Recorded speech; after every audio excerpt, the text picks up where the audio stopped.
Also, as part of our upper limbs, we have our hands. And in our hands, we have carpals, metacarpals, and phalanges. Carpals are the bones that make up our wrist. And we have 8 carpal bones. And they are all short bones. When we look at the metacarpals, we have 5 of them, and they are the bones that make up the palms of our hands. And metacarpals are long bones, as well as the phalanges. All phalanges are long bones because they are longer than wider. Remember that? Now, we have several phalanges. We have a total of 14 phalanges, actually.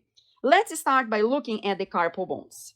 We have 2 rows of carpal bones making up our wrist, and I strongly advise you to remember them in order by using a mnemonic. The mnemonic I like is some lovers try positions that they can't handle. Scaphoid, lunate, triquetrum, pisiform, trapezium, trapezoid, capitate, and hamate. The trapezium is always under the thumb, trapezium under the thumb. The triquetrum is right before the pisiform, because if you drink lots of rum, you pee a lot. So you have triquetrum and pisiform.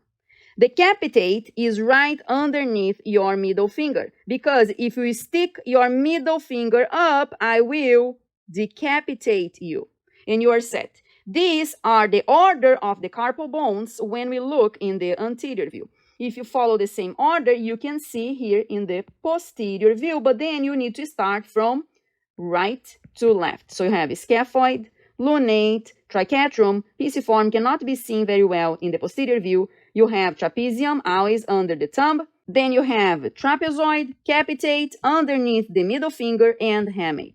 When we look at the metacarpals, we have metacarpals 1, 2, 3, 4, and 5. And we always start counting in the thumb. So metacarpal 1 is always found in the thumb side, and metacarpal 5 is always found in the pinky side. After the metacarpals, we have our fingers, and the bones we have in our fingers are the phalanges. And the singular for phalanges is phalanx. So when we look at our thumb, which in anatomy is referred as pollex, we see that our thumb has 2 phalanges. We have the distal phalanx, which is distally located in relationship to the proximal phalanx. If we look at all other fingers, we have the distal phalanx, the proximal phalanx, and in between we have the middle phalanx. Do you need to memorize that your thumb has only distal and proximal phalanges, and all your other fingers have distal, middle, and proximal phalanges?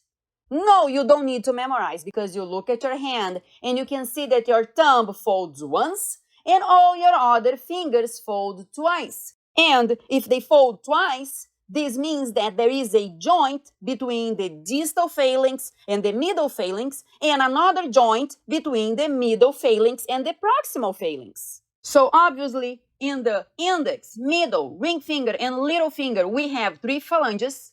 And in the thumb, we only have 2 phalanges, the distal phalanx and the proximal phalanx.